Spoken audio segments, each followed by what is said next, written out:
कहते हैं कि मानव जीवन मानो तो बहुत जटिल है, मानो तो बहुत सरल। और इस जीवन की सरलता को परिभाषित करते हैं तमाम वो लोग जो इस समाज को, इस देश को, इस दुनिया को खूबसूरत बनाते हैं। इस कोशिश के साथ कि अपने लिए तो सभी जीते हैं, लेकिन जो दूसरों के लिए जीते हैं, दूसरे के चेहरे पर मुस्कुराहट लाने के लिए, दूसरों के जीवन को आसान बनाने के लिए जीते हैं, ऐसे लोग विरले ही होते हैं। आज हमारे साथ इस कार्यक्रम में ऐसी महान मेहमान मौजूद है, एक ऐसी महिला जिन्होंने अपना सारा जीवन समाज कल्याण को ही समर्पित कर दिया। हमारे साथ है विवेकानंद केंद्र की वाइस प्रेसिडेंट निवेदिता रघुनाथ भिड़े। मानव जीवन के गहन मूल्यों को समझते हुए और उन्हें आत्मसात कर जन कल्याण के जरिए अपने जीवन को समर्पण का अर्थ देने में जुटी है निवेदिता रघुनाथ भिड़े, जिन्हें सब प्यार से कहते हैं निवेदिता दीदी, जिन्होंने 19 साल की छोटी सी उम्र में परिवार का त्याग कर विवेकानंद केंद्र में आकर समाज कल्याण और सेवा को ही अपने जीवन का ध्येय बना लिया। पाठन, सादगी, अनुशासित जीवन के मूल्य दीदी को माता पिता से ही मिले। विवेकानंद केंद्र में इन मूल्यों ने उन्हें मार्ग दिखाया और बन गई जीवन वृत्ति। विवेकानंद के विचारों को आत्मसात करते हुए निवेदिता दीदी ने देश के अलग अलग हिस्सों का भ्रमण करते हुए संगठन से जुड़ी जिम्मेदारियों का निस्वार्थ भाव से निभाया। एकनाथ रानड़े जी की छत्र छाया में आपके जीवन को दिशा मिली और आपने अनेक गरीब असहाय लोगों के जीवन को दिशा दिखाई। मानवता के लिए किए जा रहे अतुलनीय कार्यों के लिए विवेकानंद केंद्र को महात्मा गांधी शांति पुरस्कार से नवाजा गया और आपको व्यक्तिगत योगदान देखते हुए आपको भी पद्मश्री से नवाजा गया। मानव जीवन का अर्थ देने और दूसरों के चेहरे पर मुस्कुराहट लाने के लिए अपना पूरा जीवन समर्पित करने वाली निवेदिता दीदी आज हमारी रोटरी की ईशान्य की मेहमान है। परिवार व उनके मूल्यों की सिंचाई करते हम राष्ट्रहित का सही समन्वय कैसे करें, अर्थात हमारे परिवार द्वारा कैसे बेहतर भारत की कल्पना कर राष्ट्र निर्माण में सहयोग दे सकते हैं, यही आज की चर्चा का विषय है। रोटरी ईशान्य नागपुर मंच पर आपका स्वागत है। अब मैं दीदी से अनुरोध करूंगा कि वे हमें मार्गदर्शित करें और सभी लोगों से ये निवेदन है कि आप अपना जो भी प्रश्न है, जो भी कहना है, वो चैट पे डालिए। धन्यवाद, नमस्कार। रोटरी ईशान्य नागपुर के सभी अधिकारी, पदाधिकारी और रोटेरियंस, विवेकानंद केंद्र के कार्यकर्ता, आप सभी को मेरा नमस्कार। आज यह जो विषय आपने चिंतन के लिए दिया है वह बहुत ही सुसंगत, रिलेवेंट ऐसा विषय है, क्योंकि हम सब जानते हैं कि आज जिस प्रकार से परिवार हो, व्यक्ति हो, समाज हो, राष्ट्र हो, पूरा मानव समाज हो, एक ट्रांजिशन, संक्रमण काल से गुजर रहा है। ऐसे समय में हमारा प्रयोजन क्या है, हमने क्या करना है, कैसे करना है, इसके ऊपर चिंतन करना ये बहुत आवश्यक होता है। और ऐसा चिंतन आज हमने रखा है, ये बड़ी आनंद की बात है। अभी जब हम कह रहे हैं कि मैं और मेरा परिवार भारत विश्व का नेतृत्व करे, इसके लिए हम क्या करें, ऐसा आज का अपना विषय है। How I and my family can contribute in making India world leader. अभी जब हमने ये विषय रखा है तो ये वर्ल्ड लीडर क्या है, यानी हम वर्ल्ड लीडर की, यानी विश्व को नेतृत्व देने की क्या परिभाषा कर रहे हैं, ये पहले हमें बहुत अच्छी तरह से आत्मसात करना है। क्योंकि जब हम कहते हैं वर्ल्ड लीडर, तब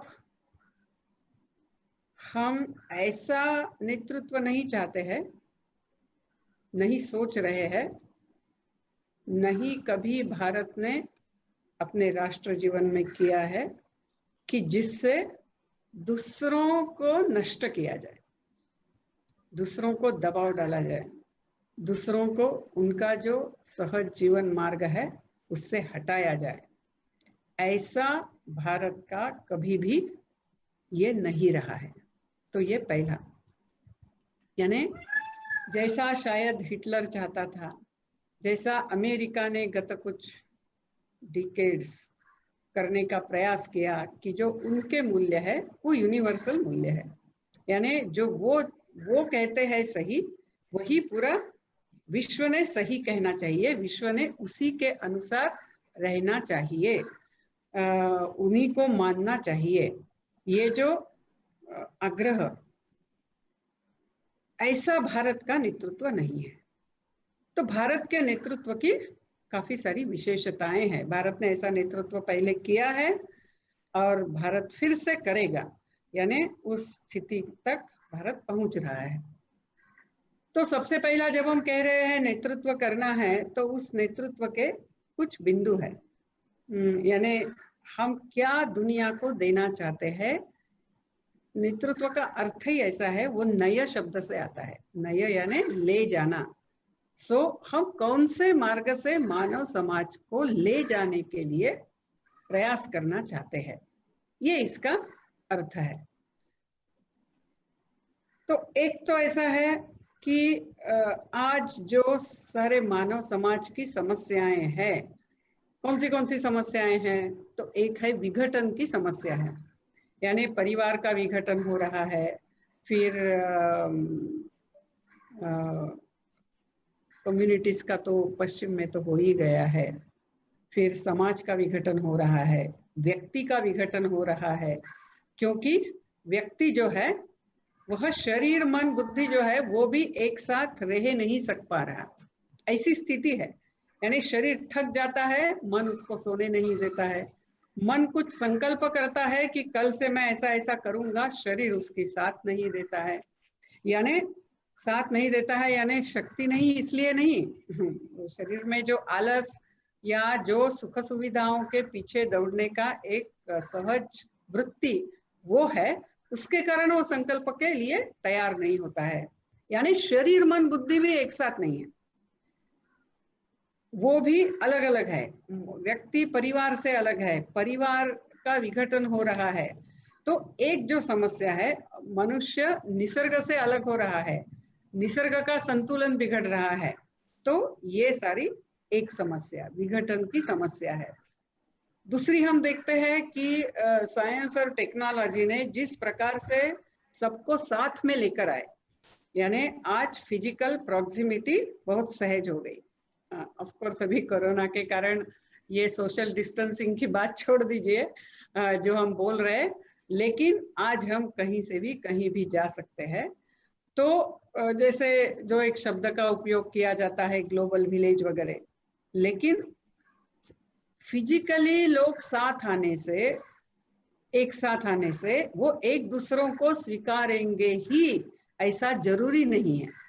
और यदि एक दूसरों को उनका जो भी जीवन पद्धति है, उनके जो भी देवी देवता है, उनके जो भी जीवन मूल्य है, उसको समझते हुए उसको स्वीकार करने का जो स्वभाव है, वो स्वभाव केवल हम एक साथ आए इसीलिए निर्माण हो गया, ऐसा नहीं है।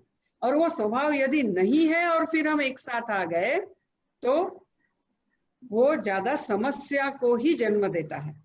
और यानी हम जानते हैं कि 11 सितंबर 2001 में जो हुआ वो यही है कि जितने हम एक साथ आए उतने मैं सही हूँ, आप गलत, ये आग्रह में हम एक दूसरों के विनाश की ही इच्छा करने लग जाते हैं।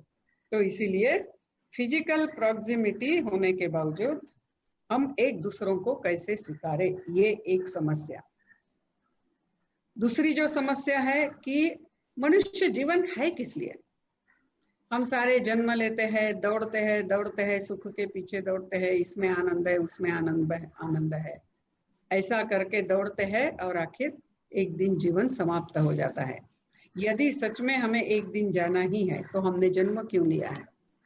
क्या जीवन में सिर्फ इच्छाएं, उपभोग की इच्छाएं और उन उपभोग की इच्छाएं पूर्ण करने के प्रयास, उसमें जो भी लगता है वो सारा करना, क्या मनुष्य जीवन इसके लिए है?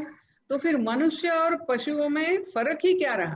प्राणी भी तो यही करते हैं, उनकी भी इच्छाएं होती है, उनकी भी इच्छा पूर्ति करने के लिए वो इधर उधर दौड़ते हैं, सारे प्रयास करते हैं।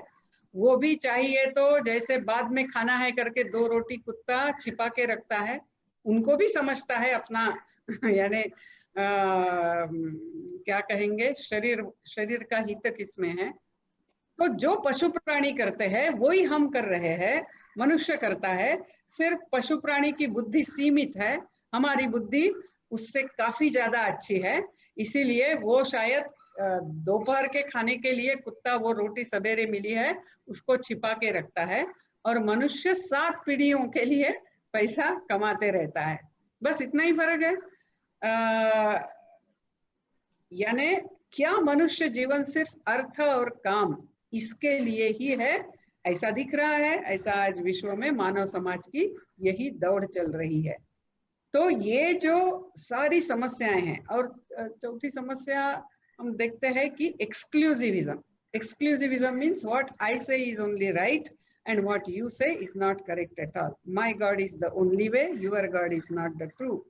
Or my language is the best language, your language is not good. Or the way I dress is the only right way of dressing, your way of dressing is not correct. So ये जो exclusive approach है, चाहे वो ideologically हो सकता है, वो religious theology से हो सकता है, वो कुछ भी भाषा विषय इसका अभिमान लेकर हो सकता है, लेकिन ये एक्सक्लूसिव आइडियोलॉजी भी और एक समस्या आज मानव समाज की हमें दिखती है।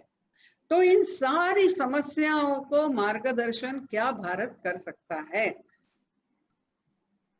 ये जो प्रश्न है वही भारत के नेतृत्व का अर्थ छिपा हुआ है। यानी भारत का नेतृत्व, हम सिक्योरिटी काउंसिल के परमानेंट मेंबर होंगे यूनाइटेड नेशंस के, सिर्फ इसमें नहीं आता है। वो होना है, वो हो भी जाएंगे, वो बात नहीं है। आज मानव समाज जिस दिशा से जा रहा है, वो उसको सही दिशा में ले जाने का नेतृत्व क्या भारत कर सकता है। और ऐसा जब प्रश्न है तब भारत निश्चित कर सकता है। भारत के पास ऐसा तत्व ज्ञान है, भारत के पास ऐसा आचरण हजारों बरस से रहा है, और भारत के पास चाहे हम पॉपुलेशन वाइज कहिए या आर्थिक दृष्टि से कहिए, ऐसी शक्ति भी भारत की निश्चित रूप से है, अर्जित हो रही है। तो इसीलिए इन सब में भारत मार्गदर्शन कर सकता है। तो जब हम कह रहे हैं इसमें कर सकता है, तो ऐसा क्या जीवन दर्शन है, ऐसे क्या जीवन मूल्य है, ऐसे क्या जीवन पद्धति है जो हमने अपने आचरण में लाकर मानव समाज को मार्गदर्शन करना है। तो एक तो है कि पहला जो है अपना जो एकात्म जीवन दर्शन है, जैसे Swami Vivekananda used to say, ours is a contribution of vision of oneness. यानी हम इस पूरे सृष्टि को, अस्तित्व को कैसे देखते हैं, तो हम इसको अलग अलग नहीं है। दिखने के लिए हम अलग अलग हो सकते हैं, अनेक प्राणी पशु पौधे पेड़ सब कुछ है, लेकिन दिखने के लिए हम अलग अलग होने से भी, अलग अलग स्पेसीज होने से भी, हम सारे एक ही चैतन्य का आविष्कार है। हम सबका मूल स्वरूप एक है। जैसे सागर होता है ना, सागर में, समुद्र में बहुत सारी लहरें आती है। अभी ये लहरें अलग अलग प्रकार की है, कोई लहर बहुत ऊंची है, कोई छोटी है, कोई लंबी है, कोई इतनी लंबी नहीं है, कोई लहर बहुत वेग से आने के कारण उसमें वो जो फेन जमा है उसके कारण वो सफेद दिख रही है। अलग अलग लहरें हैं, लेकिन क्या उन लहरों का उस समुद्र के बिना कोई अस्तित्व है क्या? हम ऐसा कह सकते हैं क्या कि एक लहर को हम यहाँ लेकर, नागपुर में समुद्र की एक लहर लेकर आएंगे? ऐसा हम नहीं लेकर आ सकते हैं, क्योंकि वो लहर जो उठी है वो, उसका मूल स्वरूप तो समुद्र ही है। उसी प्रकार हम सब, हमारे नाम अलग है, रूप अलग है, ये सारा है, लेकिन इस सच्चिदानंद सागर में उठे हुई हम सब लहरें हैं। लेकिन हम सबका मूल स्वरूप क्या है? वो सच्चिदानंद है, वो चैतन्य है, वो ईश्वर है। आप जो भी नाम उसको देना है दीजिए, परमात्मा है, प्रभु है, कृष्ण है, जो भी नाम देना है, गॉड है, जो भी नाम दीजिए। लेकिन सत्य तो यही है कि वही एक अनंत जो है उससे हमने सबने जन्म लिया हुआ है। इसका मतलब हम सब परस्पर जुड़े हुए, परस्पर संबंधित और परस्परावलंबी है। तो ये एक एकात्म जीवन दर्शन, ये पहला। आज हम जानते हैं कि पर्यावरण है या फिर क्वांटम फिजिक्स है, ये सारे कैसा सारा विश्व एक दूसरे से जुड़ा हुआ है, इसके बारे में आज समझ गए हैं, बताते हैं, बहुत सारी पुस्तकें आ रही है, हम उसमें ज्यादा जाएंगे नहीं क्योंकि आज वो अपना विषय नहीं। तो ये एक है जीवन दर्शन। दूसरा ऐसा है कि जीवन की आकांक्षाएं क्या होनी है, मनुष्य जीवन की आकांक्षाएं क्या होनी है। तो हम कहते हैं मनुष्य की सारी जो आकांक्षाएं हैं, सारी जो भी कुछ, और अनंत लोगों की अनंत आकांक्षाएं होती है, ये सारी आकांक्षाएं यदि हम एक साथ लाते हैं तो उसको चार इसमें हम उसका वर्गीकरण कर सकते हैं, और वह है धर्म, अर्थ, काम और मोक्ष। अभी इसमें आकांक्षाओं में मैं कह रही हूँ सारी लेजिटिमेट डिजायर्स, यानी मैं जाके 10 लोगों का खून करना चाहती हूँ तो ये कोई लेजिटिमेट डिजायर नहीं है, या इस मेरे गांव में सिर्फ मैंने ही धनी रहना है बाकी सारे गरीब रहना है, ये भी लेजिटिमेट डिजायर नहीं है। मैं ऐसा कह सकती हूँ कि मेरे गांव में मैं धनी रहना है, बाकी लोग भी धनी रह सकते हैं लेकिन मैंने धनी होना है, मैं धनी होना चाहती हूँ, ये लेजिटिमेट डिजायर है लेकिन बाकी गरीब रहने हैं, ये लेजिटिमेट डिजायर नहीं है। तो ऐसी लेजिटिमेट डिजायर सारी जो भी सारी मनुष्य के है उसको हमने चार में वर्गीकरण किया है हमारे ऋषि मुनियों ने, वो है धर्म, अर्थ, काम, मोक्ष। यानी मनुष्य का जो अंतिम लक्ष्य है, जीवन की अंतिम सही आकांक्षा है, यानी मनुष्य के जीवन की जो डेस्टिनी है वो है इस जो तत्व इन सारे रूपों में प्रकटित हुआ है उस तत्व की अनुभूति करना। यानी जो हमने समुद्र का उदाहरण लिया, तो मेरे समुद्र स्वरूप का मैंने अनुभूति करना। मैं ये छोटी लहर नहीं हूं, एक नाम रूप से उभरी हुई। तो मेरा जो आत्मस्वरूप है, मेरा जो सत्य स्वरूप है, उसको मैंने समझना, प्राप्त करना, ये एक यानी मोक्ष जो है वो एक आकांक्षा है। और ये हम सबकी होती है, चाहे हम वो शब्द का उपयोग करें न करें, हम सब चाहते हैं कि हमें शाश्वत आनंद मिले, हम सब शाश्वत सुख की खोज में हैं। लेकिन सिर्फ शाश्वत सुख की खोज में है ऐसा नहीं है, हम ज्ञान की खोज में भी है। उदाहरणार्थ समझिए कि यदि हम पुराने जमाने में पुराने जमाने में नहीं है ने, बाल्यकाल में वो कहानियां पढ़ते थे ना, कि उसमें होता था कि वो राजकुमार जाता है एक किले में जाता है, और वो किले में एक बूढ़ी औरत रहती है, फिर वो कहती है कि ये एक राक्षस का किला है और तुम चाहे जहां हो, जाना चाहते हो जाओ, कोई समस्या नहीं, सिर्फ वो जो 13 नंबर का कमरा है ना वहां मत जाओ, वहां जाने से तुम्हारे जीवन को खतरा है।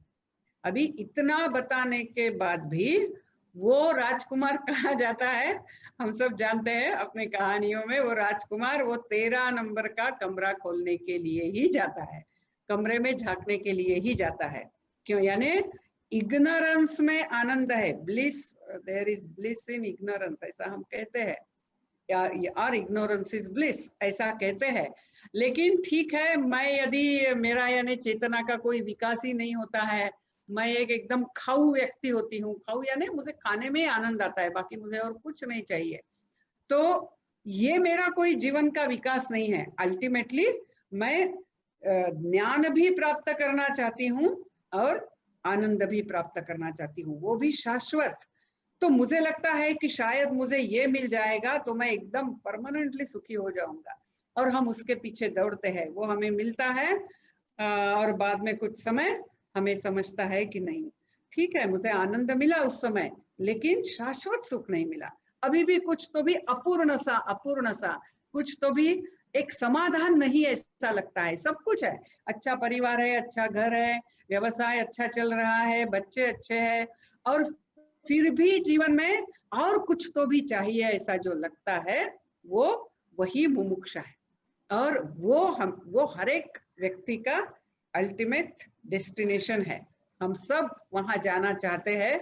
अभी हम जल्दी जाना चाहेंगे नहीं चाहेंगे वो अलग बात है, लेकिन वो अल्टीमेट अंतिम लक्ष्य है। दूसरा अर्थ काम हमने देखा कि वो काम यानी इच्छाएं, और अर्थ यानी इच्छा पूर्ति के साधन। तो ये इच्छा पूर्ति के साधन भी जुटाना ये पशु भी करता है। सिर्फ पशु के साधन बहुत छोटे से होते हैं, हम बहुत सारे साधन जोड़ते हैं, हम इंश्योरेंस भी निकालते हैं, सब कुछ करते हैं, बहुत अच्छा, उसमें बुरा कुछ नहीं है। हमारे ऋषि कहते हैं इसके लिए भी जरूर प्रयास कीजिए। भगवान श्री कृष्ण तो गीता में कहते हैं धर्मा विरुद्धो भूतेषु कामोस्मि भरतर्षभ, यानी जो धर्म के विरोध में नहीं है वो इच्छा यानी मैं ही हूँ। तो ये इच्छा भी दैवी है, यानी मेरे बच्चे अच्छे सीखना पढ़ाई करना चाहिए, ये दैवी इच्छा है, ये ईश्वरीय इच्छा है, इसमें गलत कुछ नहीं है। या मेरा घर अच्छा होना है, दैवी इच्छा है, इसमें कुछ गलत नहीं है। तो अर्थ और काम प्राप्त करना ये भी है, लेकिन अर्थ और काम ये स्वाभाविक पुरुषार्थ है। मोक्ष जो है वो अंतिम लक्ष्य है, अंतिम यानी अल्टीमेट पुरुषार्थ है। लेकिन जो प्राइमरी या जो प्रथम पुरुषार्थ है वो है धर्म। धर्म यानी जब एक ही अनेक रूप से प्रकटित हुआ है, इसका मतलब ही व्यक्ति परिवार का अंग है, समाज का अंग है, राष्ट्र का अंग है, सृष्टि का अंग है, और इस परमेष्टि का अंग है या परमेष्टि स्वरूप है अल्टीमेटली। तो इन सबके प्रति मेरा ये जो विस्तारित स्वरूप है, परिवार, समाज, राष्ट्र और सृष्टि, इन सबके प्रति मेरा जो कर्तव्य है, इन सबका जो मैंने विकास के लिए प्रयास करना है, इसके लिए मैंने जो भी कुछ योगदान करना है, ये सारा धर्म में आता है। और धर्म प्राथमिक पुरुषार्थ है। धर्म ही मनुष्य को पशु से अलग करता है। इसीलिए जीवन में अर्थ काम प्राप्त करना है वो धर्म आधारित करने हैं। जीवन में धर्म का पालन करना है। धर्म यानी सिर्फ लॉ नहीं। जैसे उदाहरणार्थ समझिए कि एक व्यक्ति जा रहा है, उधर एक छोटा बच्चा खेल रहा है और वो थोड़ा दूर से जा रहा है, वो देखता है वो बच्चा रास्ते में गिर गया और अभी उठ नहीं पा रहा है। अभी ये मनुष्य सीधा भी चले जा सकता है, तो by law he has not done anything wrong. But यदि हम देखते हैं कि उसका मानव धर्म से वो चूक गया है, उसने जाके उस बच्चे को जरूर उठाना है। जैसा एक मेरा ही उदाहरण मैं हमेशा बताती हूँ, मैं उसको बहुत विस्तृत से नहीं बताऊंगी। तो यानी एक स्टेशन पे जब मुझे बार बार फोन करना पड़ रहा था क्योंकि मैं अटक गई थी, उस समय मोबाइल नहीं था, तो उस कोटा स्टेशन था वो राजस्थान का, तो उसमें एक एसटीडी बूथ था फिजिकली चैलेंज व्यक्ति का। तो उसने मुझे बताया, बहन जी आप बार बार फोन कर रही है, आप ये नंबर इनको दे दीजिए, वो करेंगे। क्योंकि जो कार्यकर्ता भिलवाड़ा से मुझे ले जाने के लिए आए थे वो आए नहीं थे, और फिर बहुत सारी व्यवस्थाएं करनी पड़ी, बारिश हो गई थी, वो पुल पानी में था, ऐसा बहुत सारा हुआ था। तो पहले 4 कॉल तो मैंने किए, बाद में बहुत सारे कॉल मुझे उन लोगों ने किए, मैंने सिर्फ रिसीव किया। फिर जब मैंने उस व्यक्ति से पूछा कि क्योंकि मैंने पहले जब कॉल किए वो पैसा तो हर कॉल के बाद मैं दे रही थी, तो मैंने उनको पूछा कि अब कितना पैसा देना है मुझे, क्योंकि उनके फोन पे मैंने रिसीव किया था। तो उन्होंने कहा नहीं बहन जी कुछ नहीं।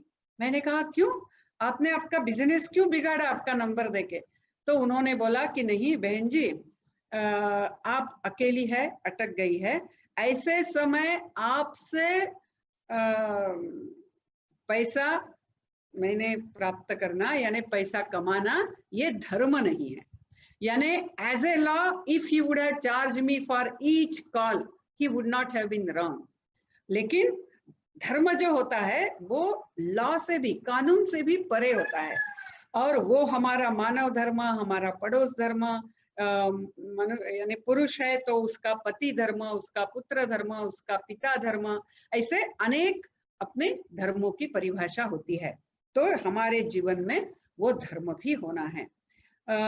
फिर तीसरा जो है विविधता का स्वीकार, यानी हर एक व्यक्ति को वो जैसा है वैसे स्वीकारने का स्वभाव इस राष्ट्र में हमारा था, आज भी काफी हद तक है, लेकिन हम कहीं ना कहीं खो रहे हैं।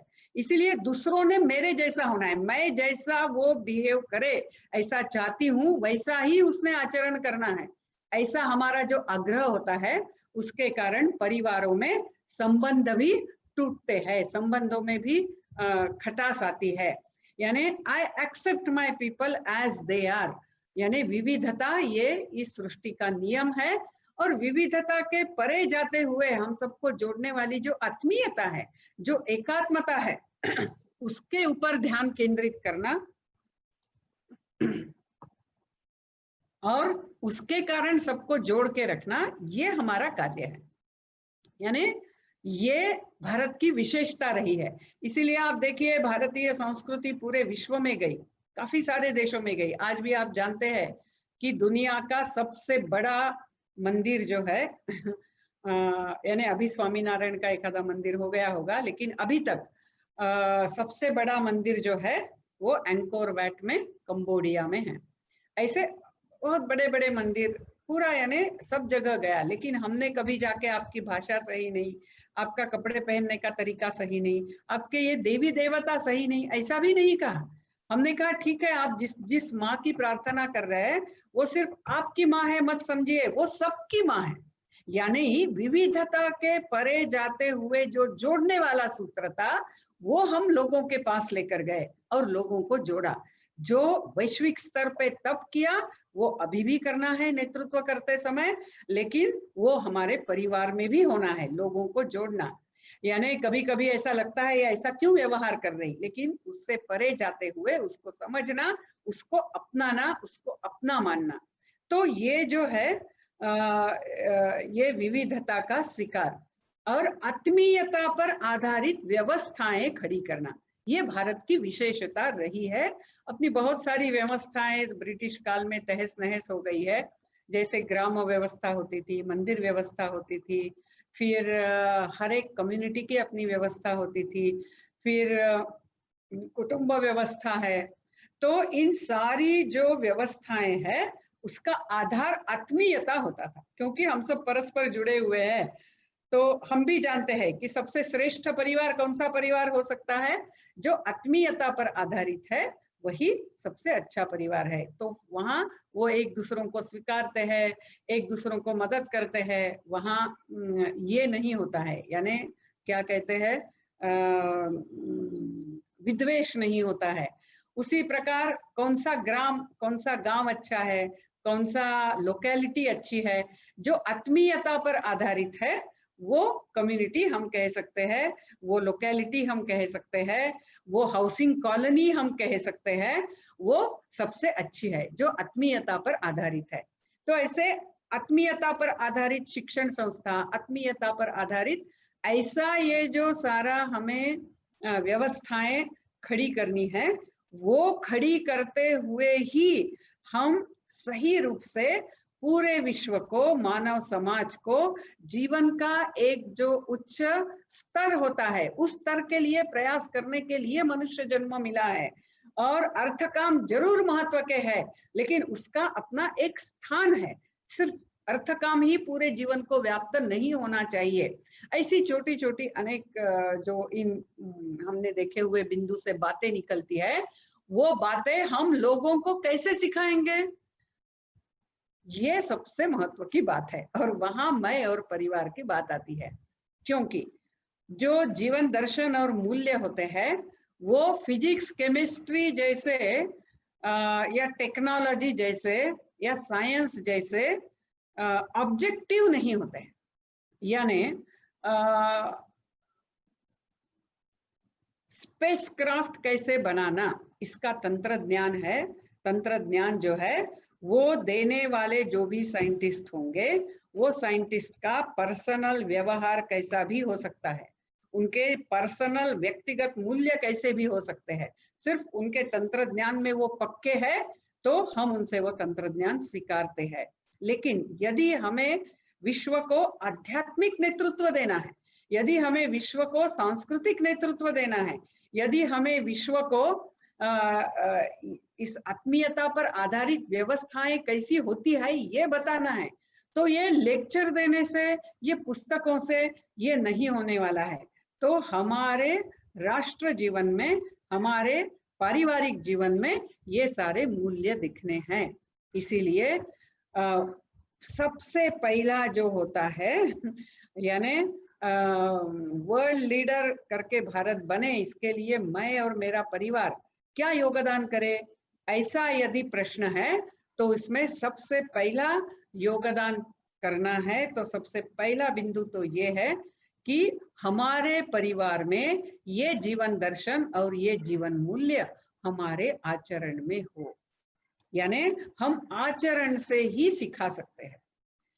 पति और पत्नी एक दूसरों के लिए कैसा त्याग करते हैं, एक दूसरों को स्वीकारते हैं, एक दूसरों के साथ एकनिष्ठ रहते हैं, उनके स्वभाव के जो भी कोई यानी एंगुलरिटीज होंगे उसको भी अपना मानते हैं।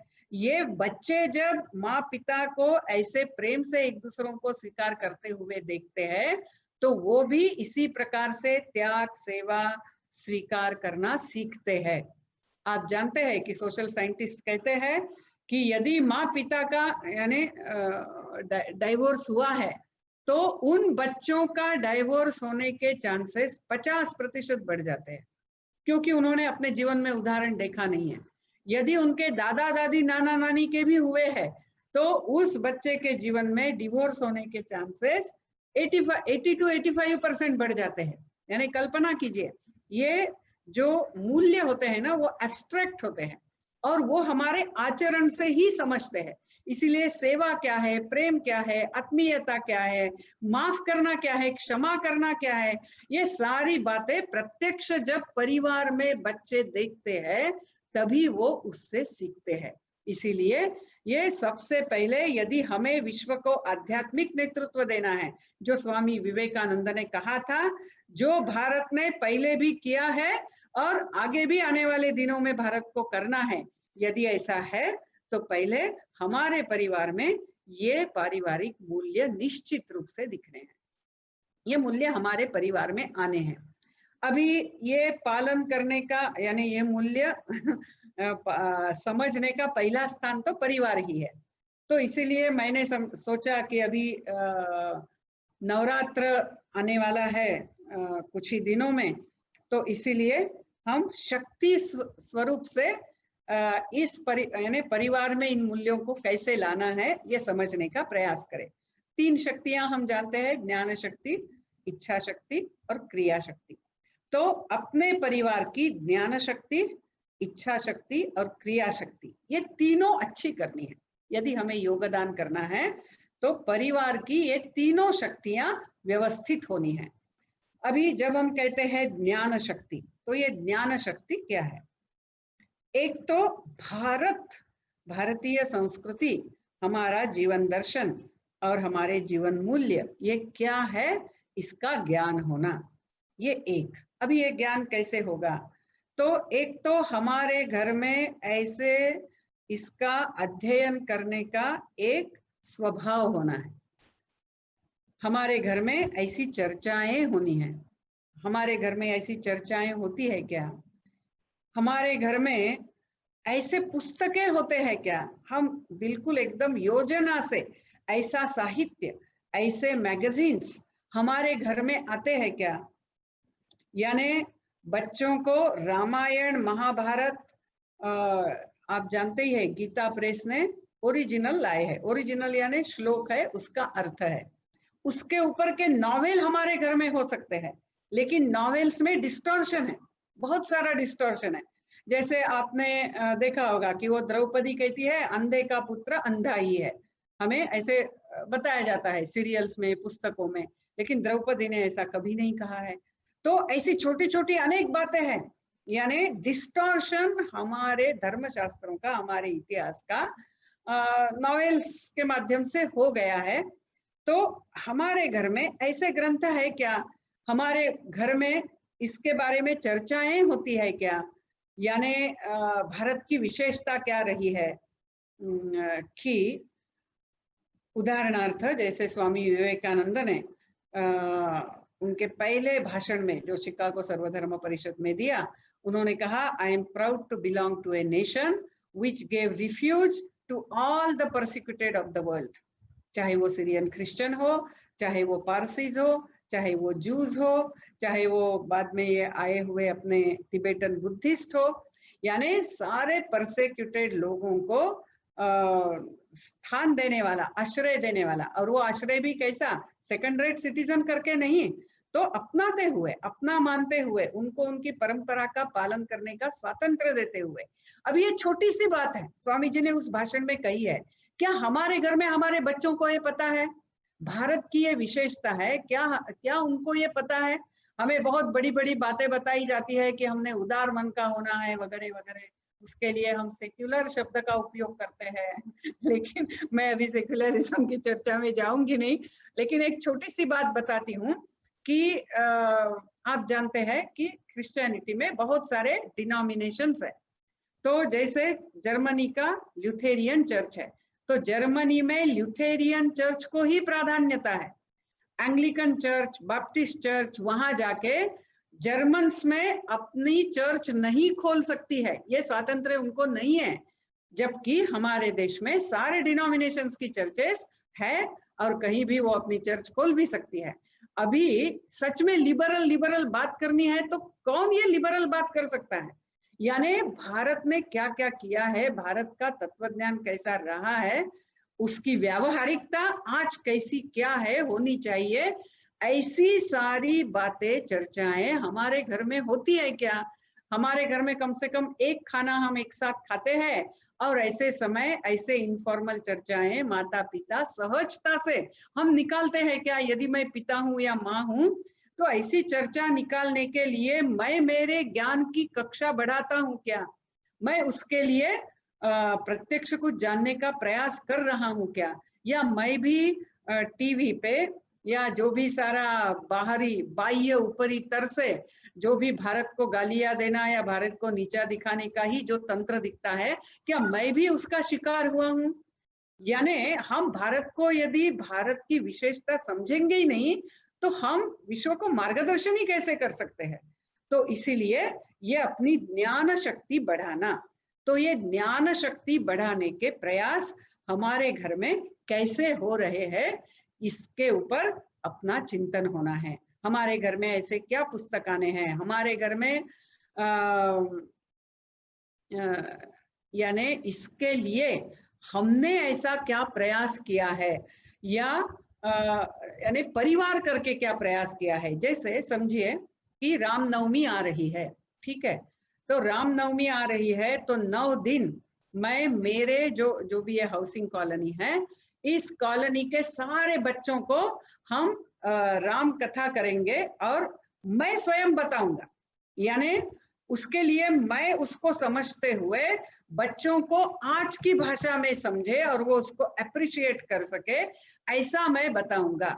या अभी नवरात्रि आ रही है, तो जैसे उदाहरणार्थ दुर्गा सप्तशती में ऋषि कहते हैं, दुर्गा की स्तुति करते समय वो कहते हैं, स्त्रिया समस्ता सकला जगत्सु विद्या समस्ता तव रूप भेदा। वो ये दुर्गा को, जगत जननी को कह रहे हैं कि माँ, इस विश्व में सारी स्त्रियां और सारी विद्याएं आपका ही रूप है। देखिए कितना बड़ा तत्व है। हर स्त्री जो है ये जगत जननी स्वरूप है। एक बार स्त्री को ये समझ जाता है, how she will carry herself, just imagine. And जब ये पुरुष को समझ जाता है, वो चाहे फिर वो छोटी बच्ची हो, उसकी बेटी हो या माँ हो या बहन हो, पत्नी हो, कोई रिश्तेदार स्त्री हो, पड़ोस की स्त्री हो या कोई अनजान स्त्री हो, हर एक के प्रति उस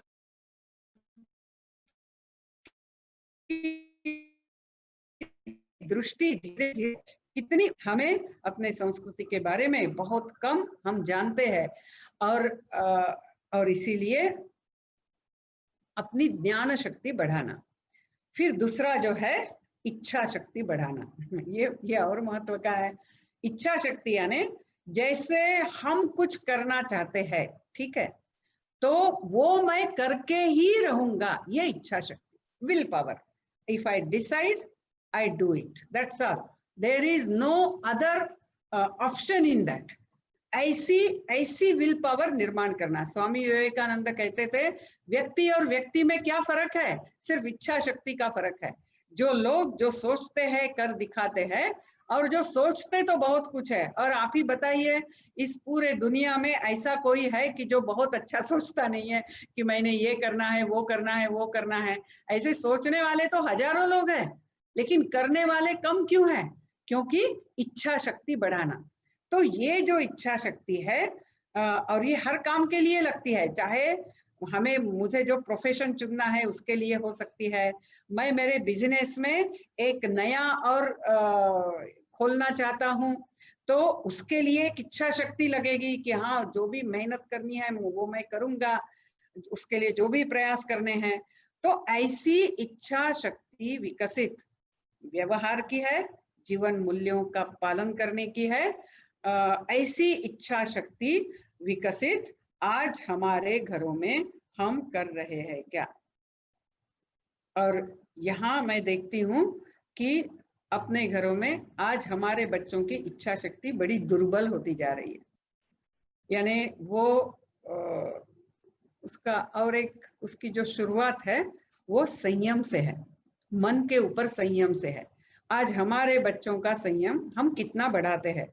मैं एक उदाहरण दूंगी, यानी मैं उदाहरण करके ही दे रही हूँ। मुझे एक प्रिंसिपल बता रही थी, वो बता रही थी कि देखिए दीदी, मैं ये मुसलमान बच्चों को बहुत एडमायर करती हूँ, यानी चाहे वो दूसरी कक्षा का बच्चा क्यों ना हो, लेकिन अभी रोजा रखना है, वो दिन भर पानी भी नहीं पिएगा। और ऐसे उनकी इच्छा शक्ति विकसित होती है। फिर यदि कुछ समाज के हित में करना है वो करने के लिए खड़ा होता है। लेकिन आप अपने घर में देखिए, हो सकता है माता पिता कुछ फास्ट करते हैं, हम बच्चों को कहते हैं नहीं बेटा तू खा ले, मैं तेरे लिए खाना बनाती हूँ। क्या हमारे घर में कम से कम महीने में ऐसा एक दिन होता है कि जिस दिन हम कुछ बच्चों को संयम सिखाए, खाने का संयम सिखाए? खाने का संयम कम से कम इतना कि जो घर में खाना बना है वो बच्चों ने खाना ही है, फेंकना कुछ नहीं है। जो उसको टिफिन में दिया जाएगा वो ही उसने लेके जाना है। और जो विकास होता है ना, जो आत्म विकास होता है, वो इच्छा शक्ति का विकास होता है, वो सुख सुविधा में डूबे रहने से नहीं होता है। तो जैसे उदाहरणार्थ किसी को ये होना है, क्या कहते हैं, पहलवान होना है। तो यदि पहलवान होना है तो उसको रोज कुश्ती खेलनी है। अभी कुश्ती करनी है और वो एक दिन कुश्ती करके आएगा, नहीं आज तो मेरा पीठ दर्द हो गया, मेरे गले में दर्द हो रहा है, अभी मैं 10 दिन नहीं करूंगा, ऐसा वो करेगा तो वो सीखेगा ही नहीं। उसको तो रोज मेहनत करते करते, यानी against the difficulties, he will have to apply his body, his muscles, only then the body will get strengthened. Same way it is mind, our mental strength. Are we really working to increase the mental strength of our children, of us, our emotional strength? छोटी छोटी बातों में if we crumble down, तो फिर कहीं ना कहीं हमने ये जो इच्छा शक्ति है उसको अपने घरों में विकसित ही नहीं किया। आज हमारे घर में समस्या क्या है पता है? संपन्नता की समस्या है। बच्चा जो मांगता है वो हम उसको देते हैं, चाहे जो हम बच्चों को देते हैं। बच्चों के कपड़ों की गिनती कोई गिनती ही नहीं है। बच्चा जो चाहता है वो उसको मिलता है, उसको जीवन में कभी ना लेना आता ही नहीं है। तो उसका मन पक्का होगा ही कैसे? उसका मन पक्का नहीं होगा। और फिर जब वो बड़ा होता है, कुछ भी हो सकता है, प्रेम के चक्कर में किसी ने ना बोल दिया तो बस इसका हृदय टूट गया, या बिजनेस में कहीं कुछ खोट आ गई तो बस अभी ये खड़ा नहीं रह सकता है। ऐसी छोटी छोटी बातों में टूटने वाले हमारे बच्चे नहीं होने हैं। हमारी इच्छा शक्ति कि हाँ यदि हमें राष्ट्र के लिए कुछ करना है, हमें समाज के लिए कुछ करना है, तो हमें उतना अपने धन तन मन इन तीनों को निकालना होगा, यानी समाज के लिए देना होगा। तो ये जो है, ये इच्छा शक्ति बढ़ाने के लिए हमारे घर में क्या नियम है? ऐसे कुछ नियम है क्या कि बच्चा जब चाहता है तभी जगेगा, सिर्फ स्कूल है तब उठेगा? नहीं बेटा आज रविवार है। मैं ये बहुत घरों में देखती हूँ, माँ पिताजी कहते हैं बेटा आज रविवार है, तुझे जब उठना है उठ। यानी हम बच्चों को आदत लगा ही नहीं रहे। हम ये कह सकते हैं बेटा आज रविवार है, रोज के समय पे उठ, लेकिन बाद में तुझे जो करना है कर। आज तू चाहिए तो तुझे खेलने जाना है, खेलने जा, या तुझे और कुछ करना है, कम से कम इतना तो कह सकते हैं। लेकिन आज बच्चों को जो टफनिंग है ना, toughening, strengthening of body mind, sharpening of intellect, उसके लिए आज प्रयास नहीं होते हैं। अच्छा, रोज तुमने इतना मुखपाठ करना ही है। मुखपाठ यानी वो स्कूल के लेसन्स नहीं बोल रही हूं मैं, वो तो अपने आप हो जाएंगे। हम अपने संत साहित्य बोल सकते हैं, हम उसको कुछ अभंग बोल सकते हैं, दोहा बोल सकते हैं, मनाचे श्लोक बोल सकते हैं, अलग अलग बातें होती है। तो ऐसे हमारे घर में क्या नियम है? एक बार मुझे कोई बता रहा था कि एक प्रोफेसर थे, एक्चुअली वो कोलंबिया से आए थे। तो वो यानी वो भारत विषय पे ही बच्चों को वहां पढ़ाते थे, और कोर्स के एंड में वो उनके स्टूडेंट्स को भारत ले आकर भारत का अनुभव कराते थे। तो ऐसे समय जब वो लेकर आते थे, तब उस समय उन्होंने कुछ घरों में उनकी रहने की भी व्यवस्था की कि भारतीय घर कैसा होता है, सवेरे उठकर क्या करते हैं, वगैरह वगैरह। तो वो बता रहे थे कि कुछ बच्चों ने तो उनको बताया कि कुछ ज्यादा फर्क नहीं है, जो हम करते हैं वही यही करते हैं, वो भी डाइनिंग टेबल पे खाते हैं, वो भी सवेरे जब चाहे उठते हैं। यानी हमारे घर में आज अपने संस्कृति के अनुसार दिखाने वाला क्या है? ये एक, यानी ये प्रश्न हमने खुद को पूछने हैं, और घर में अपनी इच्छा शक्ति बढ़ाने के क्या क्या ये होते हैं। तीसरा जो है क्रिया शक्ति। क्रिया शक्ति फिर से दो इसमें है। एक, मैं जिस भी, मेरा चाहे नौकरी हो, जॉब हो, मेरा खुद का बिजनेस हो, मैं जहां भी रहूंगा एक अच्छे प्रतिमान खड़ा करूंगा, उत्कृष्टता के प्रतिमान खड़ा करूंगा, मूल्य पर आधारित, जीवन मूल्यों पर आधारित, नीतिमत्ता पर आधारित कैसा ये हो सकता है, इसके प्रतिमान खड़े करूंगा।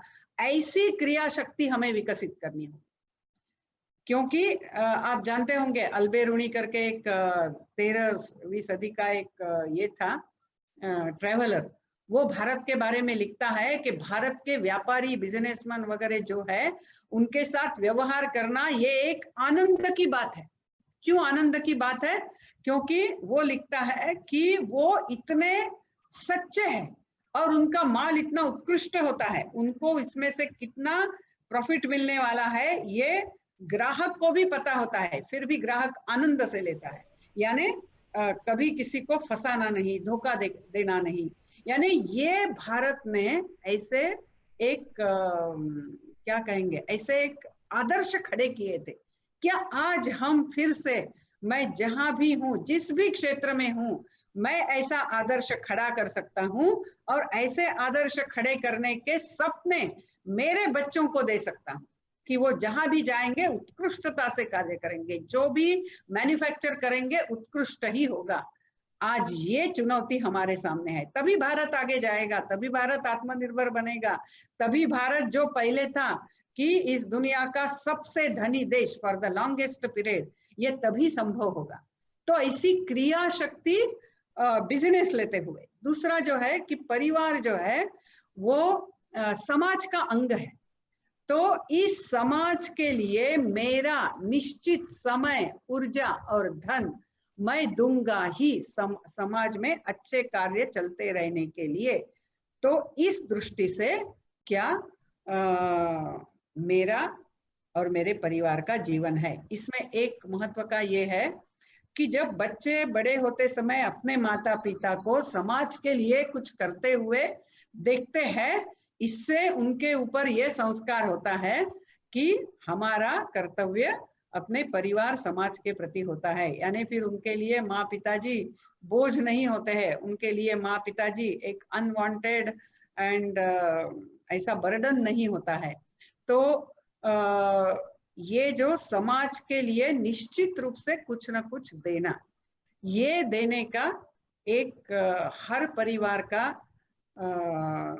कार्य करना, समाज को संगठित सुसंस्कारित करने के लिए हर परिवार का ये कार्य होना है। क्योंकि हमें, जैसा मैंने पहले बताया, जो विश्व को मार्गदर्शन करना है, वो मार्गदर्शन इन मूल्यों को हमने आचरण में लाते हुए करना है। तो आत्मीयता पर आधारित समाज कैसा होता है, इसका उदाहरण हमें खड़ा करना है। अभी ये 3 शक्तियां हमारे परिवार में हम कैसे विकसित कर रहे, ये चिंतन हम कर सकते हैं। फिर दूसरा जो है बहुत और महत्व का है कि आज बहुत सारे आइडियोलॉजीज, विचारों के वैचारिक आक्रमण भी हो रहे हैं। ऐसे जब सारे आक्रमण हो रहे हैं, ऐसे समय हम अपने देश की विशेषता न खोते हुए हम उन विचारों का शिकार न हो, इस दृष्टि से एक संरक्षण करना, हमारे बच्चों को उस प्रकार से लैमिनेट करना, स्वयं को भी लैमिनेट करना, ये जो है ये एक कार्य हमें करना है। तो इसमें जस्ट मैं कुछ विचारों को लेती हूँ। एक है व्यक्तिवादिता, यानी individualism, that is I must have my own space, or I live for myself, I have my own life. Of course we all have our own life, there is no doubt about it, but none of us, we are really separate from all these collectives. हम समष्टि से अलग नहीं है, चाहे वो व्यक्ति हो, चाहे वो परिवार हो, चाहे वो समाज हो, चाहे वो मैं जहाँ काम करती हूँ वो संस्था हो, या वो उद्योग समूह हो, जो भी हो, हम सारे उससे जुड़े हुए हैं। पिता करके या माता करके भी मेरा कोई दायित्व है, मेरी कोई प्रतिष्ठा है, मेरे शब्दों का कोई प्रयोजन है। इसीलिए मैं कुछ भी बोल दूं, उससे बच्चों के ऊपर ऐसा परिणाम होने वाला है। तो इसीलिए मेरे शब्द क्या है, मेरे शब्द मैं को लेकर है, तो हम बच्चों में हम के संस्कार कभी कर नहीं सकते हैं। जो इस भारत की विशेषता है, मैं और हम ये अलग अलग नहीं है, अध्यात्म और व्यवहार ये अलग अलग नहीं है, व्यक्ति और समाज अलग अलग नहीं है, ये सारे एकात्म हैं। ये जो भारतीय संस्कृति की विशेषता रही है, उस विशेषता को हमारे जीवन में हमने लाना है। दूसरा जो हमने पहले ही देख लिया है, लेकिन हम जो भी, फिर से एक बार से बता देती हूँ, हम जो भी कुछ करते हैं, क्या उसका निकष हम सिर्फ अर्थ और काम ही लगा रहे, या धर्म भी उसमें आता है? ये बहुत महत्व का है। हम अर्थ और काम का लगाते हैं तो हम स्वार्थी होते जाते हैं। मैंने क्यों भाई की बेटी को अभी पढ़ाई के लिए मदद चाहिए, मैंने क्यों करनी है? मेरी वो जो बुआ है थोड़ी गरीब है और उसके बेटे को नौकरी चाहिए और उसके लिए उसको कुछ मदद चाहिए, मैंने क्यों करना है? ऐसा हम नहीं कह सकते हैं। एक्चुअली हमारा जीवन ही आसपास जहां भी हम मदद कर सकते हैं वो करने के लिए है। तो मेरे जीवन की सार्थकता क्या सिर्फ मैंने कितना उपभोग लिया और कितने साधन जुटाए इसमें है, या मेरे कारण कितने लोगों के जीवन में आनंद आया और कितना एक आत्मीयता का वातावरण मैं जहां जहां गई वहां मैंने खड़ा किया, इसमें मेरे जीवन की सार्थकता का निकष है। ये चिंतन हमने जरूर करना है। तो धर्म जो है वो भी अपने जो भी हमें आकलन करना है जीवन में, जिस भी विषय का, उसमें ये धर्म भी जरूर लेना है। फिर अपने संस्कृति को नीचे दिखाने वाले भी बहुत सारे विचार है इसमें। जैसे बहुत सारा आता है, जैसे उत्सव को लेकर होता है, क्या क्या लेकर होता है, तो उन सारे सबके बारे में भी हमने सचेत रहना। और चौथा जो है बहुत महत्व का है कि भारत भारत करके रहना है। तो यहाँ जो संस्कृति रही है, जिस संस्कृति ने सारे देवी देवताओं को अपनाया है, अपना माना है, तो यह संस्कृति टिकनी चाहिए। और इसीलिए अपने देश के जो उदाहरणार्थ मुस्लिम समाज है, क्रिश्चियन समाज है, तो हम मुसलमान और क्रिश्चियन समाज के खिलाफ नहीं है, ये हमें स्पष्ट समझना है। दूसरा, ना हम जीसस के या अल्लाह के खिलाफ है, क्योंकि ईश्वर अनेक नामों से, रूपों से प्रार्थना की जा सकती है, पूजा की जा सकती है। सिर्फ किस विषय का विरोध है? तो एक्सक्लूसिव अप्रोच का विरोध है कि मेरा ही भगवान सही और सबने मेरे जैसा होना है या मेरे ही भगवान की प्रार्थना करनी है। ऐसा आग्रह जब होता है तब भारतीय संस्कृति की जो सर्वसमावेशकता की जो विशेषता है वो नष्ट होती है, और वो नष्ट नहीं होनी है, इसीलिए वो एक्सक्लूसिव अप्रोच लेते हुए ही हमारा विरोध है, बाकी कुछ नहीं है। ये हमें क्लियर होना है, नहीं तो बहुत बार ऐसा अलग चित्र जाता है, वैसा नहीं जाना चाहिए। तो ये एक बहुत महत्व की बात है। आज ही मैं ट्वीट्स देख रही थी, उसमें एक ट्वीट देख के मुझे बहुत दुख हुआ। वो ट्वीट ऐसा है कि एक बच्ची एक मुसलमान से, हिंदू लड़की है, मुसलमान से शादी करना चाहती है, वो मुसलमान हो गई है, उसने मुस्लिम धर्म स्वीकारा है, और उसके पिता उसको विनंती कर रहे हैं, उसके पांव पकड़ रहे हैं कि तुम ऐसा मत करो बेटी, और वो मुंह फेर रही है। फिर तो उन्होंने अपनी पगड़ी निकाल के, वो कहीं उत्तर भारत का है, और वो पगड़ी निकालते समय भी उनके हाथ कांप रहे हैं, वो उस बच्ची के चरणों में रख रहे हैं। कल्पना कीजिए, यानी हमें यानी हम जिस भी परंपरा में जन्म लिया है, उस परंपरा का और बाकी परंपराओं का भी सम्मान करना, अपनी परंपरा में दृढ़ रहना, ये जो भारत की विशेषता रही है, इस विशेषता को भी हमने खोना नहीं है। तो मैं इतना कहते हुए समाप्त करूंगी, क्योंकि प्रश्नोत्तर होने से और अच्छा रहेगा। आप सभी को मेरा नमस्कार।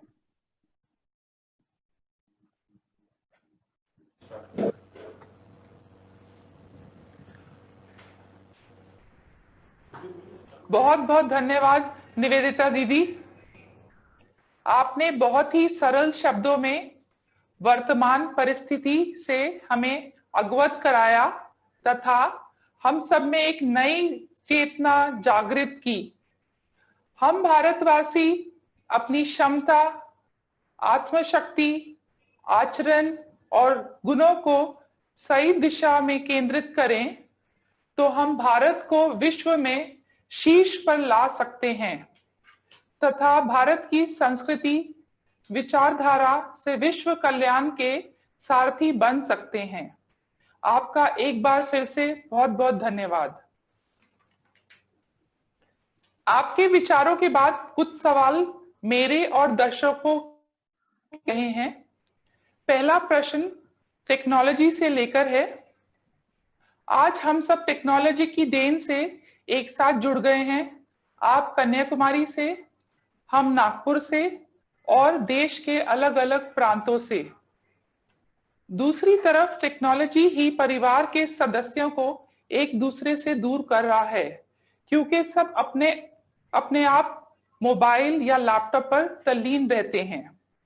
आपके सुझाव चाहते हैं कि कैसे हम इसका उपाय करें ताकि ये हमारी पारिवारिक जीवन में रुकावट ना बने। एकदम सही कहा आपने, प्रश्न एकदम सही है। मैं उसमें लेने वाली थी जो अपना बिंदु था ना, इच्छा शक्ति यानी संयम। तो इसके लिए कोई जादू की छड़ी नहीं है या कोई मैजिक फॉर्मूला नहीं है। हम सबको अपने परिवार का विषय ध्यान में रखते हुए इस दृष्टि से प्रयास करने ही पड़ेंगे। उसके लिए हम अलग अलग अपने नियम अपना सकते हैं कि जैसे घर में जब शाम को सारे वापस आते हैं तो 7 से 9 इस दो घंटे में हमारे घर में कोई ना टीवी चलेगा, ना मोबाइल चलेगा, ना लैपटॉप चलेगा। ऐसा कोई कुछ नियम। या खाना खाते समय कोई मोबाइल नहीं देखेगा। एक बार डाइनिंग टेबल पर आ गए या खाना खाने बैठ गए तो मोबाइल को हाथ नहीं लगाएंगे। जब तक हम नहीं उठते हैं, या हमारे घर में हर गुरुवार ये गुरुवार यानी मैं कोई भी दिन बोल रही हूँ कि इस दिन हम मोबाइल को सिर्फ फोन कॉल आता है, फोन आता है तो ही उसको उठाएंगे, नहीं तो नहीं करेंगे। ऐसे कुछ नियम हमें बनाने पड़ेंगे। नहीं तो आज ये सही है कि ये सब हमको खाते जा रहा है और हमारे रिलेशंस भी इसके कारण टूटते जा रहे हैं। दूसरा ऐसा है कि यदि परिवार का वातावरण बहुत आत्मीयता पूर्ण है ना, तो लोग इसको दूर रख भी सकते हैं। यानी घर में हंसी मजाक हो रही है, थोड़ी गप्पे लग रही है, एक दूसरों के साथ शेयरिंग हो रहा है, तो ये सहज होता है। तो इसीलिए आत्मीयता भी आवश्यक है। इसके लिए माँ पिता को ही प्रयास करने पड़ेंगे, यानी आचरण से ही हम सिखा सकते हैं। फिर से वही बात आ गई, यानी माँ पिता घर में मोबाइल कितना हाथ में रख रहे हैं, कितने उसमें डूब रहे हैं, ये वो अपने आचरण से ही, यानी बच्चे छोटे हैं तभी से आप घर में निर्णय कीजिए, यानी बच्चे के हाथ में उनके मोबाइल नहीं आए हैं तभी से आप घर का ये नियम कर दीजिए कि घर में 7 से 9 मोबाइल नहीं रहेगा, सवेरे 8 से 9 जो भी है, ऐसा कुछ समय जो बच्चों को भी मालूम होना है, वो बड़े होने के बाद भी उनको मालूम होना है, ऐसा कुछ करना होगा। क्योंकि जैसे काल बदलता है, साधन बदलते हैं, उपभोग के साधन बदलते हैं, हमें ऐसे नए ये खड़े करने होते हैं। जैसा मैं एक बार बता रही थी कि जब अपने देश में बड़ी सुबत्ता थी तो हम बहुत कुछ और भारत में है भी इतने सारे व्यंजन हम बनाते हैं, तो खाने का बहुत था, तो हम बहुत कुछ खाते थे। इसीलिए हमारे यहाँ बहुत सारे व्रत है कि व्रत के दिन है कि आप इस दिन व्रत करना, उस दिन व्रत करना। व्रत करना यानी कुछ खाना नहीं, ऐसे व्रत। तो उस प्रकार अभी हमें कुछ मोबाइल व्रत करना पड़ेगा, फेसबुक व्रत करना पड़ेगा, ट्विटर व्रत करना पड़ेगा, ऐसा हमें करना होगा। हमें ये सारा ढूंढ निकालना है। जैसा मैंने शुरू में बताया, हम संक्रमण काल में हैं, तो नई व्यवस्थाएं हमें निश्चित करनी है, इसीलिए ये बहुत महत्व का विषय है। बिल्कुल सही कहा आपने निवेदिता दीदी। अगला प्रश्न ये है कि आप विवेकानंद केंद्र में जीवन वृत्ति व शिक्षकों को प्रशिक्षण की महत्वपूर्ण जिम्मेदारी निभाती हैं। हम ये जानना चाहते हैं कि ऐसी प्रशिक्षण देते हुए आप किन किन बातों को उल्लेखनीय समझती हैं जो व्यक्ति के चरित्र निर्माण में उपयोगी हो व उन गुणों से राष्ट्र निर्माण को दिशा मिले। एक तो क्या है कि प्रशिक्षण जो है वो कभी भी टाइम बाउंड नहीं होता है, यानी लाइफ लॉन्ग हम सबको खुद को प्रशिक्षित करना रहता होता है। जो भी काल के चुनौतियां आती है, हम सबको उसका सामना करने के लिए खुद को तैयार करना पड़ता है। इसीलिए ऐसा हो सकता है कि मैं किसी अच्छे वातावरण में जाऊं, अच्छे शिविर में जाऊं, तो मैं बहुत एकदम उच्च विचार से अभिभूत हो जाती हूँ, लेकिन कुछ दिनों के बाद वापस मैं मेरे ही इसमें आ जाती हूँ, ऐसा होता है। इसीलिए एक तो हमने शुरू में ये समझना है कि प्रशिक्षण ये टाइम बाउंड नहीं है। हो सकता है हम 1 महीना के लिए उनको यहाँ लाते हैं शिक्षकों को, लेकिन हम प्रशिक्षण समाप्त हो गया ऐसा नहीं कहते हैं। हम कहते हैं कि ये तो सिर्फ एक थियोरेटिकल है, आपका एक्चुअल प्रशिक्षण ये कार्य क्षेत्र में होता है, जब आप एक्चुअल काम करते हैं। और वहां फिर जब वो काम करने लगते हैं तो वहां भी बीच बीच में आत्मावलोकन करते हुए कि हम जो करना चाह रहे हैं वही कर रहे या अपने जीवन में वो ला रहे या नहीं, ऐसा आत्मावलोकन जो है, चिंतन जो है, कभी वैयक्तिक कभी समष्टिगत यानी समूह में बैठते हुए, ऐसे करने के भी हम मार्ग निकालते हैं। यानी कुछ 4 मंथली होते हैं, कुछ एनुअल होते हैं। तो प्रशिक्षण ये हमेशा चलती रहने वाली प्रक्रिया है। और जैसा मैंने आपको आज ये 3 शक्तियां लेकर बताया, तो हम शिविर में भी थोड़ा बहुत वैसा ही करते हैं। एक है कि संकल्पनाओं की स्पष्टता, यानी हम जो भी करना चाहते हैं उस संकल्पना की स्पष्टता आनी है। दूसरा जो है कि उस संकल्पना को जीवन में लाना है, तो कैसे लाना है, और क्या हम कर रहे हैं और नहीं कर रहे हैं, इसका मतलब हम जीवन में नहीं ला रहे हैं, इसके ऊपर चर्चा करते हुए खुद को अवेयर कराना। तो बहुत सारा ये मंथन से यानी ग्रुप डिस्कशन से ये होता है। फिर तीसरा जो है कि हमें स्किल्स भी चाहिए, यानी जैसे शिक्षक है तो उनको कम्युनिकेशन स्किल चाहिए, धैर्य चाहिए, बच्चों को समझने का स्किल चाहिए, एक्सप्लेनेशन का स्किल चाहिए। तो ऐसे अलग अलग स्किल्स है।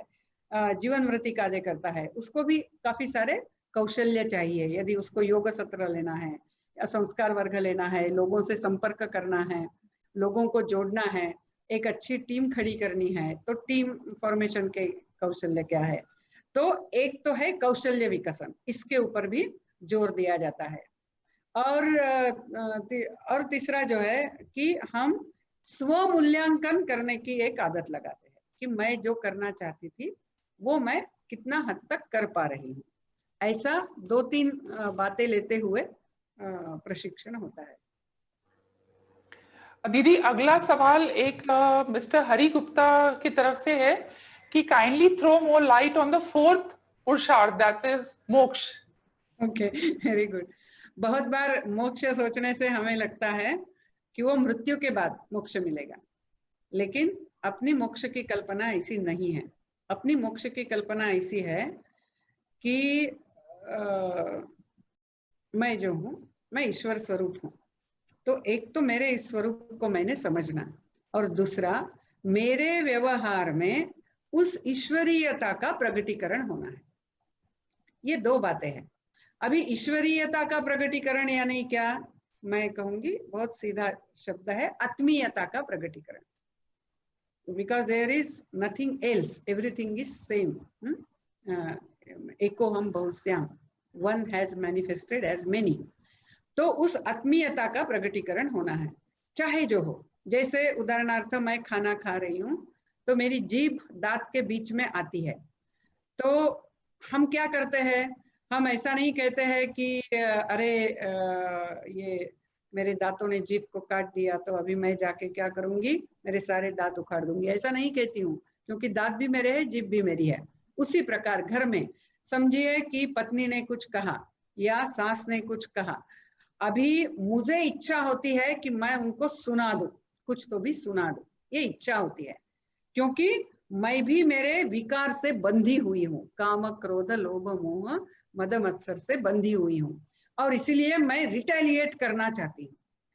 तो यदि मैं मुक्त हुई हूँ तो मैं इन विकारों से बंधी हुई नहीं होंगी, और मैं ये सहजता से स्वीकार कर लूंगी। यानी आई will not get affected by what she says, and I will not spoil the atmosphere by reacting to it.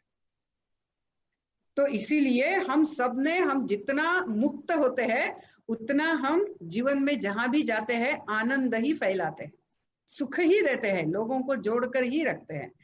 तो मुझे यानी हम सारे मुक्त ही हैं। मोक्ष यानी मुक्ति मिलना, वो मुंचती शब्द से आता है, यानी मुक्ति मिलना। लेकिन हमने ही खुद को मैं यानी ये निवेदिता, ये शरीर मन बुद्धि ऐसा करके बांध के रखा है।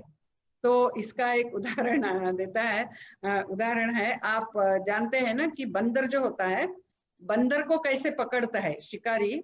बंदर को पकड़ने के लिए क्या करता है, एक ऐसा बर्तन लेता है कि जिसका मुंह ऐसा थोड़ा लंबा और बहुत नैरो है, और उस नीचे बर्तन में ऐसा नीचे बड़ा है, और उसमें मूंगफली वगैरह डाल के रखता है। अभी जब वो बंदर जाता है और मूंगफली देखता है तो वो क्या करता है, हाथ अंदर डालता है। हाथ अंदर डालते समय ऐसे सीधा करके ही वो अंदर जा सकता है। सीधा जाने के बाद वो अभी इसको पकड़ता है मूंगफली को, तो अभी मुट्ठी हो गई, अभी मुट्ठी उसमें से बाहर नहीं आती है। तो वो फिर चिल्लाने लगता है कि मुझे पकड़ा गया, पकड़ा गया। और एक्चुअली वो जो ये है, वो जो बर्तन है, वो बर्तन बांधा हुआ है, तो ये वहीं रहता है। बाद में शिकारी आता है, उसके ऊपर जाली डालते हुए उसको पकड़ लेता है। अभी एक्चुअली उस बंदर को किसी ने पकड़ा नहीं है, बंदर ने मूंगफली पकड़ी है, इसीलिए वो बंध गया है। वो मूंगफली छोड़ देगा तो वो बंदर स्वतंत्र है। ऐसी हमने बहुत सारी मूंगफलियां पकड़ के रखी है, और इसीलिए मुझे लगता है कि मेरे लिए ये संभव नहीं और वो ऐसा नहीं है। तो हम तो इस क्षण मुक्त हो सकते हैं, लेकिन क्या हम ये मूंगफलियां छोड़ सकते हैं, वही प्रश्न है। तो मुक्ति तो यहाँ और अभी हम सबको चाहिए, उतना हमारा जीवन अच्छा, आनंद देने वाला, और जिसके लिए हमने जन्म लिया है वो परिपूर्ण करने वाला होगा। लेकिन हम अपने विकारों से बंधे हुए होने के कारण हम अपने व्यवहार में कम ज्यादा होता रहता है। दीदी, इतना सरल उदाहरण आपने हमको दिया है। हम कोशिश करेंगे हम अपनी रोजमर्रा जिंदगी में इसका ध्यान रखें और कोशिश करें कि ये मूंगफलियां को हम ना पकड़ के रखें। थैंक यू दीदी। अगला सवाल है, even though India has been a leader in human values and spiritual thinking in the past, the present state of Indian society is definitely degraded. We have reached to such a low that in case of accident, people, instead of helping the affected person, search for valuables with them. We are one of the most corrupted society. Will this ever change in the near future? Yeah, it will definitely change.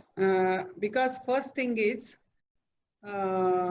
it is true that we are seeing this picture, but it's not really that depressing a picture. If we, work in interior areas, we see our ordinary people, ऐसा नहीं है कि वो कुछ करना नहीं चाहते हैं। ऐसे उदाहरण जो आपने लिखे हैं वो निश्चित है, मैं ना नहीं कह रही हूँ। लेकिन आज भी काफी सारे निकषों पे भारत बाकी अनेक देशों से अच्छा है। आज भी आपको उदाहरण ही आपको यानी देखना ही है तो आप यूनाइटेड नेशंस document.org वेबसाइट में आप देख सकते हैं। जैसे सेक्सुअल वायलेंस अगेंस्ट वीमेन आप देखिए, यानी आप टोटल नंबर करके देखेंगे तो हमेशा चित्र गलत ही समझेगा क्योंकि भारत की पॉपुलेशन ज्यादा है। लेकिन आपको सच में यदि समझना है, यानी कंपैरिजन करनी है, तो पर 100,000 कितने अत्याचार अमेरिका में होते हैं, कितने स्वीडन में होते हैं, कितने भारत में होते हैं, आप देखिए, आपको दिखेगा कि भारत बाकी देशों की तुलना में बहुत ठीक है। इवन वायलेंट क्राइम्स उसमें भी भारत काफी ठीक है। और ये भारत के पुलिस स्टेशन, यानी हमारे देश में 7 लाख गांव है, ठीक है, लेकिन देश में पुलिस स्टेशन सिर्फ 13,500 है। आप कल्पना कीजिए, ऐसे कितने सारे गांव है जहां पुलिस स्टेशन नहीं है, लेकिन फिर भी हमारा बहुत सारा ठीक चलता है। ये क्योंकि धर्म के कारण चलता है, ये जीवन मूल्य है, इसके लिए चलता है। आज हमारे देश में बहुत सारे ऐसे घर है कि जहां भाई अपनी करियर छोड़ के नौकरी करता है क्योंकि बहनों की शादी करानी है। ऐसी बहनें हैं जो विवाह नहीं करते हैं, भाइयों को बड़ा करती है। यानी आज भी हम सिर्फ व्यक्तिगत जीवन नहीं जी रहे, इसलिए भारत में आज भी हम बातें बहुत अच्छी तरह से संभाल सकते हैं। तो आप जो कह रहे हैं इतना डिप्रेसिंग चित्र नहीं है, और जितना हम ज्यादा जागरूक होंगे, जैसा चित्र अभी दिख रहा है, मुझे ऐसे लगता है जैसे आपने ही ये आज का ये विषय रखा, ये विषय ही रखने की इच्छा हो रही, इसका मतलब ही हम चाहते हैं कि हम और अच्छे होते जाए, यानी समाज को और अच्छा करें। तो मुझे लगता है कि ये निश्चित होगा, लेकिन सिर्फ हम सबको अपनी कमर कसनी है और उसके लिए कार्य करना है, अपना तन मन धन इसके लिए देना है। बिल्कुल सही दीदी, ये पॉजिटिविटी के साथ अगर हम चलेंगे तो जरूर हम प्रूव करके दिखा सकते हैं। दीदी, एक अगला क्वेश्चन, हम और 1-2 क्वेश्चन ले सकते हैं दीदी? हाँ, ले सकते हैं। प्रशांत जी ने एक क्वेश्चन पूछा है, are young generation is following western culture. पूरा झुकाव हमारे बच्चों का यंग जनरेशन का वेस्टर्न कल्चर की तरफ है, और वो हमारे कल्चर के ज्यादा वेस्टर्न कल्चर की तरफ हैं। Vegan is an example, how you look into this scenario and what message you would want to give to our young generation to save our culture?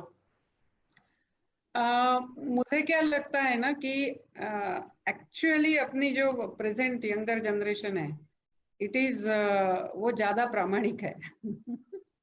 यानी वो आज ज्यादा प्रामाणिक है, निर्भीक भी है। यानी सच में यदि उनको कुछ सही लगता है तो वो उसका पालन करते हैं, या फिर उनको जो जो सफल दिखता है, जो यशस्वी दिखता है, जो सक्सेसफुल दिखता है, वो उस मॉडल को फॉलो करते हैं। तो यदि उनको आज वेस्टर्न कल्चर सक्सेसफुल दिखता है, इसीलिए वो उसको फॉलो करते हैं, है ना। यानी आज बहुत सारे घरों में यदि माता पिता दादा दादी बच्चों को कुछ बता रहे लेकिन उनके जीवन में वो नहीं है, तो बच्चे कहेंगे ये तो सिर्फ बताने की बात है। यानी वो हिपोक्रेसी से दूर जाते हैं। So are we really practicing those values what we want to inculcate in our children? If we are, our children definitely follow it. This is what is the experience of many of us. तो जो भी हम कहे, क्योंकि पिछले 1-2 generation अपने देश में आर्थिक समस्याएं थी, बहुत कुछ समस्याएं थी, अपने ऊपर विश्वास नहीं था, जो भी होगा उसके कारण हम ही अपने मूल्यों से दूर गए थे। और यदि कुछ पालन भी करते हैं तो वो हाफ हार्टेडली करते हैं। इतना ही नहीं, बहुत बार हम ढोंगी ही अपने बच्चों के नजरों में दिखते हैं। एक बार जैसे मुझे किसी ने ये प्रश्न पूछा कि हम कहते हैं सर्वे भवन्तु सुखिनः सर्वे सन्तु निरामय, प्रार्थना तो करते हैं, लेकिन फिर हमारे स्कूलों में, यानी ये हिंदू स्कूल को लेकर बात हो रही थी, फिर हमारे स्कूल में हम रैंक्स क्यों रखते हैं? यानी ये पीछे, मैं इसके आगे, ऐसा क्यों बात करते हैं? हम तो सब अच्छे हो इसकी बात कर रहे हैं। तो ऐसी व्यवस्था हमारे स्कूल की क्यों नहीं है? यानी हम यदि प्रेयर ऐसी करते हैं कि हम एक दूसरों को सहनाववतु सहनो भुनक्तु, हम एक दूसरों को मदद करते हुए ऊपर उठे, लेकिन अपनी सिस्टम्स ऐसी है, चाहे इवैल्यूएशन की हो चाहे कंपटीशन की हो, कि जो दूसरों को पीछे करते हुए ही आगे जाने की है, तो फिर हम बच्चों को ढोंगी दिखेंगे ना। बोलने के लिए एक प्रार्थना कर रहे हैं और व्यवस्था दूसरी है। इसका मतलब हमें शिक्षा संस्था में, यानी जब ये मेरे ध्यान में आया, जब मैं स्कूल में प्रिंसिपल थी, मैंने व्यवस्थाएं बदली, मैंने रैंक सिस्टम निकाल दी, मैंने एक दूसरी अलग सिस्टम लाई, और मैंने कंपटीशन में भी फर्स्ट सेकंड थर्ड प्राइज निकाल दिया, मैंने क्यूमुलेटिव असेसमेंट रखा। यानी वो ये बदल गया तो बच्चों का एक दूसरों के साथ का व्यवहार भी बदल गया। यानी हम बोल एक रहे कर दूसरा रहे तो यंगर जनरेशन हमसे दूर जाएगी। हम जो बोल रहे वही कर रहे, और हम जीवन में एक सफलता का उदाहरण भी है, तो हमारे बच्चे हमसे कभी दूर नहीं जाएंगे। ये आपने बिल्कुल सही कहा, क्योंकि हिपोक्रेसी की जब बात आती है तो कितने बार हम बच्चों को जैसे स्कूल छोड़ने जा रहे हैं, स्कूल छोड़ने जाते हैं तो हम ही लोग ट्रैफिक रूल्स का उल्लंघन करते हैं, हम लोग रेड लाइट में आगे निकल जाते हैं। तो ये सारी चीजें बेसिक जो है वो घर से ही, परिवार से ही शुरू होती है। हमको ये बच्चों में इनकलकेट करना चाहिए हैबिट कि वो सारे जो रूल्स एंड रेगुलेशंस हैं, जो डिसिप्लिन है, वो बचपन से ही फॉलो करें। बिल्कुल सही कहा आपने दीदी। एक और आपने एक्सेप्टेंस की बात की थी दीदी, लेकिन कई बार परिवार में लोगों को का व्यवहार अनएक्सेप्टेबल हो जाता है। ऐसी परिस्थिति में हमें क्या करना चाहिए? हाँ, ये बात तो सही है, ऐसा हो सकता है। तो इसमें 2-3 बातें हैं कि एक तो अनएक्सेप्टेबल किसी का व्यवहार है, you don't start immediately charging the person that you always do like this. So first thing is, don't generalize. Try to find out something good in him and try to build your relationship on that. So first thing is, don't charge the person, don't generalize whatever that person has done wrongly. ये एक है। दूसरा ऐसा है कि उस व्यक्ति से हार्ट टू हार्ट बात करने का एक प्रयास करना है कि आपने ये जो बोला, मुझे दुख लगा, आपने ऐसा क्यों बोला, ऐसा कभी मत बोलिए। हमने ऐसा कहना है कि मुझे दुख लगा, मैंने ऐसा समझा और मैं ऐसा नहीं चाहती हूँ, So somewhere try to reach out the heart of that person to improve the relationship. यानी एक दूसरों से वन टू वन बात करना. तीसरा ऐसा है कि उसके लिए समय देना. किसी ने लिखा है कि people take granted for your good behavior. ऐसा हो सकता है, लेकिन इसको मैं थोड़ा अलग प्रकार से देखती हूँ कि मैं यदि मेरा जन्म ही ईश्वरीयता का प्रकटीकरण करना है, मेरी अच्छाई का उपयोग ही दूसरों के लिए मुझे कराना है, तो ठीक है ना, let them take me for granted. लेकिन इसका मतलब I will not allow them to exploit me. ये तो श्योर है. ये मैं ऐसा बता भी सकती हूँ, मैं ये जरूर आपके लिए करूंगी, लेकिन आपने भी ये करना सीखना है. आप बताइए आप कब से ये करने लगेंगे, तब तक मैं आपके लिए ये मदद कर सकती हूँ. यानी हमने स्पष्ट भी होना है, हमने हेल्पफुल भी होना है, हमने समय भी देना है, और हमने उसकी अच्छाई देखकर उसके ऊपर बिल्ड करना सीखना है. इतना यदि करते हैं तो धीरे धीरे व्यक्ति से अपने संबंध बदलते हैं. इसमें एक छोटी सी बात बताती हूँ. पुनर्जन्म लेते हुए आपने शायद पढ़ा होगा, नहीं पढ़ा है तो जरूर पढ़िए. डॉक्टर ब्रियान वेस करके एक साइकियाट्रिस्ट है, उनका पुस्तक है मेनी मास्टर मेनी लाइव्स, फिर one soul many lives. Actually उनका पुनर्जन्म पे वगैरह कोई विश्वास नहीं था.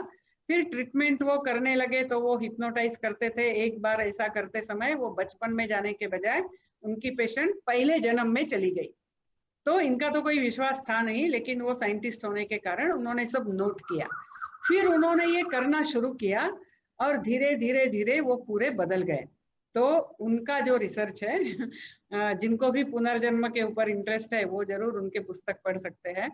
तो उन्होंने उसमें लिखा कि और ये हमारा संस्कृति भी यही बताती है कि आज यदि समझिए मेरे आजू बाजू में ऐसे लोग हैं कि ऐसा कोई व्यक्ति है कि जो व्यवहार मेरे साथ ठीक नहीं करता है, तो ऐसा व्यक्ति क्यों है मेरे पास, ऐसा मेरा ये प्रारब्ध है ना, ये क्यों ऐसा प्रारब्ध है?